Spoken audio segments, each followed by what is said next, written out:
এই নির্বাচনে যে কেমন প্রভাব পড়বে, অর্থাৎ সাধারণ মানুষ কি নতুনের দিকে ধাবিত হচ্ছে কিনা?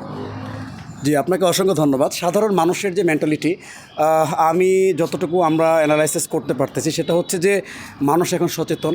5ই আগস্টের আগে মানুষের হাতে পায়ে বেরি পরানো ছিল, মানুষের হাত মুখ পা বাঁধা ছিল, তারা সত্য বলতে পারতো না, তারা ন্যায় কথা বলতে পারতো না, তারা অন্যায়ের প্রতিবাদ করার সুযোগ ছিল না। আওয়ামী লীগ প্রশাসন থেকে শুরু করে স্থানীয় নেতৃবৃন্দ থেকে সারা বাংলাদেশটাকে জিম্মি করে রেখেছিল। কিন্তু 5ই আগস্টের পরে মানুষ এখন সচেতন, মানুষ নিজের যে মনের ধারা, মনের ভাব সেটা প্রকাশ করতে পারতেছে। এবং বাংলাদেশ জামাত ইসলামের প্রতি জনগণের যে আস্থা এবং সমর্থন, আমি মনে করি বাংলাদেশ জামাত ইসলামী এককভাবে অবশ্যই আগামীতে সরকার গঠন করবে। বাংলাদেশে অনেক দলই আসছে, সব মানুষ জানে যে কোন দল কেমন, ঠিক আছে। কারণ এখন পর্যন্ত জামাত ইসলাম আসতে পারে নাই।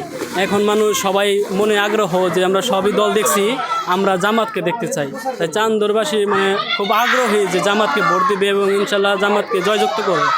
নতুন ভোটার হিসাবে আপনি তো নতুন ভোটার, এই নতুন ভোটারদের মধ্যে কেমন সাড়া পায় জামাত ইসলামের পক্ষে? জি, জামাত ইসলামে প্রচুর সারা মানুষ ভোট দিয়ে জয়যুক্ত করে প্রমাণ করে দেখাই দিবে আর কি কেমন জনপ্রিয়তা। আমি আসলে আশাবাদী যে যদি জামাত ভবিষ্যতে ক্ষমতায় আসে সেক্ষেত্রে ভালো কিছু হবে দেশের জন্য এবং সমাজের জন্য। আপনি কি করেন কি?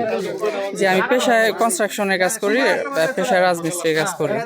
এই আপনার যে পেশাগতভাবে একবারে তৃণমূল পর্যায়ের শ্রমিক আপনারা, এই শ্রমিকদের মাঝে কি সাড়া রয়েছে বলেন তো জামাতের দিকে? শ্রমিকদের মাঝে আমরা যেসব অনেকের এখন যেই রাজনৈতিক দলের সাথে যুক্ত তার ওইরকম মনোভাব থাকবে, এটাই স্বাভাবিক। কিন্তু আসলে জনসাধারণ যারা কোনো রাজনৈতিক দলের সাথে সম্পৃক্ত না, কিন্তু তারা আসলে অনেকেই নতুন কিছুর আশা করতেছে, তারা নতুন কিছু চাইতেছে।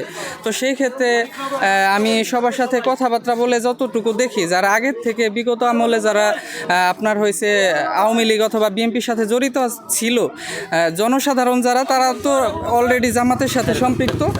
আর হচ্ছে আপনার যারা রাজনৈতিক দল করতো তারা তো ওই মনোভাবে আছে, কিন্তু তারপরেও মানুষের মধ্যে পরিবর্তন আসছে। আর আমাদের বিশেষ করে যে জাহিদ ভাই, এর অনেকে হয়তো চেনে না যে ইনি কে, বা ইনি আমাদের সামনে যে 2 আসনের পদপ্রার্থী কিনা, এমপি পদপ্রার্থী।